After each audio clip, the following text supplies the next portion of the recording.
فاسألوا أهل الذكر إن كنتم لا تعلمون। ওয়ালাইকুম আসসালাম ওরহমতুল্লাহি ওবরাকাতু 2850 ভারতবর্ষ থেকে ডক্টর মফিজুল মণ্ডল ভাই প্রশ্ন করেছেন যে আল্লাহ জাল্লা জালালু ইরশাদ করেছেন যে হে ইমানদারগণ তোমরা আল্লাহর কাছে ওসিলা তলব করো, তো ওসিলা তলব করা জায়েজ কিনা, তো এই বিষয়ে আপনি বিস্তারিত জানতে চাচ্ছেন।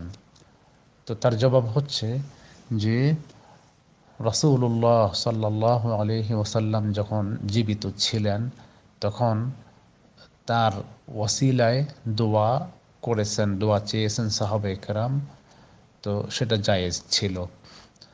এবং আব্দুল্লাহ ইবনু আব্বাস রাদিয়াল্লাহু আনহু তিনি যখন বেঁচে ছিলেন তখন তার ওয়াসিলায় বৃষ্টি কামনা করেছেন সাহাবায়ে কেরাম, তো সেটিও জায়েজ ছিল। কিন্তু তাদের ইন্তেকালের পর তাদের নামে ওয়াসিলা করে দোয়া করা মালিকের কাছে, আল্লাহ জাল্লা জালালুহুর কাছে, এটা সহিহ হবে না, এটা সঠিক নয়। কোনো মৃত ব্যক্তিকে ওয়াসিলা বানিয়ে দোয়া চাওয়া এটা শিরকের অন্তর্ভুক্ত, অর্থাৎ সরাসরি আল্লাহ জাল্লা জালালুহুর কাছেই দোয়া চাইতে হবে। কোনো মৃত ব্যক্তিকে ওয়াসিলা করে দোয়া চাওয়ার কোনো বিধান নেই, এবং এটা রাসূলুল্লাহ সাল্লাল্লাহু আলাইহি ওয়াসাল্লাম বলেও যাননি যে তোমরা এভাবে ওসিলা চাইবে। এখন কেউ যদি বলে যে আযানের পর যেই দোয়া পড়া হয় যে আতি মুহাম্মাদানিল ওয়াসিলা, তো এর অর্থ কি?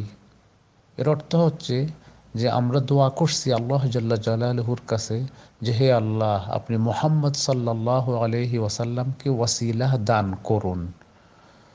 এর অর্থ এই নয় যে তার ওয়াসিলায় আমরা তাকে আমাদের জন্য ওয়াসিলা বানিয়ে দেন, এর অর্থ এটা নয়।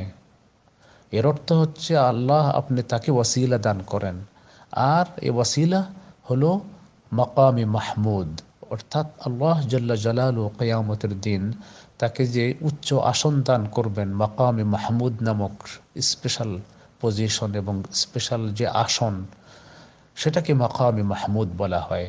সেটা তার জন্য নির্ধারণ করা আছে, তাকে সেখানে আসীন করবেন, অধিষ্ঠিত করবেন হাসরের ময়দানে। তো সেটা তাকে প্রদান করুন হে আল্লাহ, এই দোয়া আমরা তার জন্য করছি।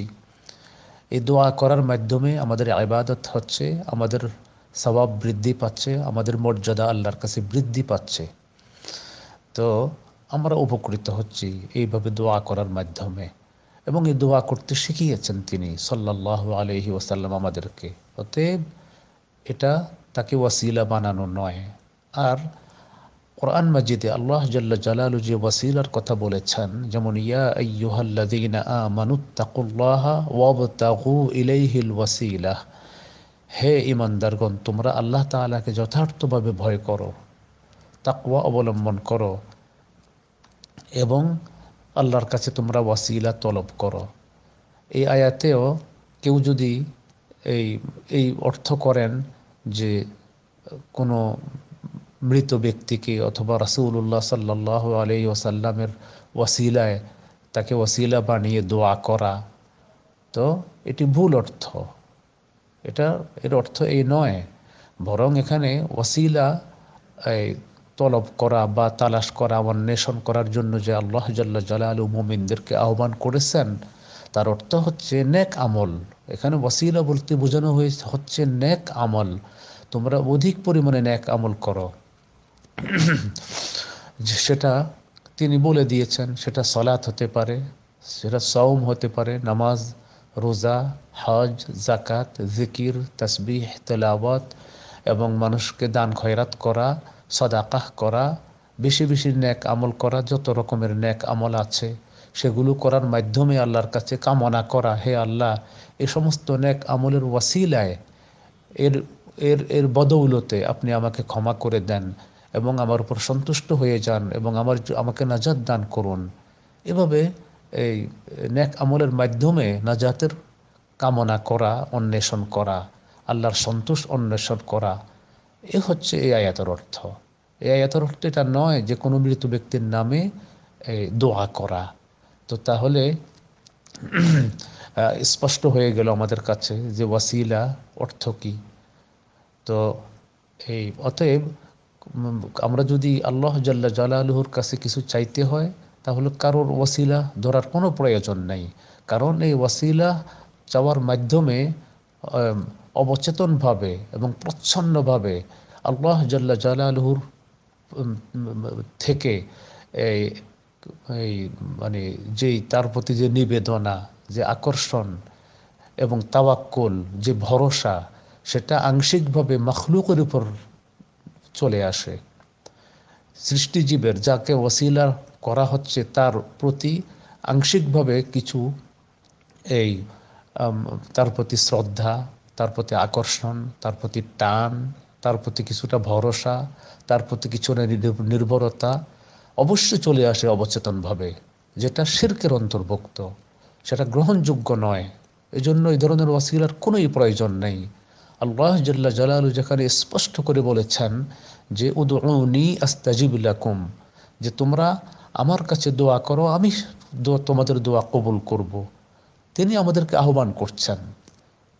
তারপর তিনি বলেছেন যে ওয়াইদা সাআলাকা ইবাদি আন্নি ফাইন্নী করিব, হে রাসূল, তারা যদি আপনাকে প্রশ্ন করে আমার ব্যাপারে, তো তাহলে তাদেরকে বলে দিন যে আমি তাদের অতি নিকটেই আছি। উজিবু দাওয়াতাদ দাঈ ইযা দাআন, আমি জবাব দেই, আহ্বানকারীর আহ্বানে সাড়া দেই যখন আমাকে ডাকে, আমার ইবাদত করে, আমাকে ডাকে, দোয়া করে আমার কাছে, তখন আমি তার আহ্বান শুনি, তার দোয়া শুনি, তার আবেদন শুনি এবং তার সেটার জবাব দেই। স্পষ্টভাবে আল্লাহ জাল্লা জালালু আয়াতে ঘোষণা করেছেন।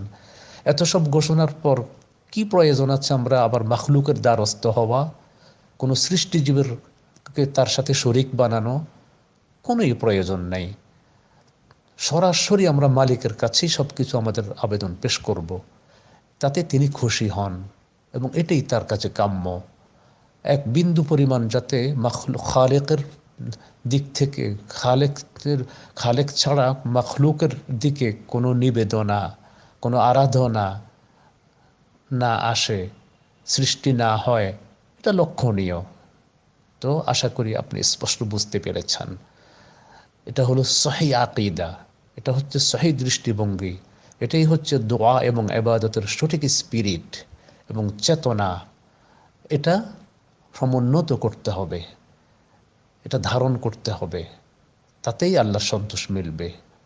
তো আল্লাহ জাল্লা জালালু এই অনুভূতি পোষণ করার তৌফিক দান করুন এবং সকল প্রকারের শিরক এবং বেদাত থেকে মুক্ত হয়ে পবিত্র পরিচ্ছন্ন হওয়ার তৌফিক দান করুন। আমিন ইয়া রাব্বাল আলামিন।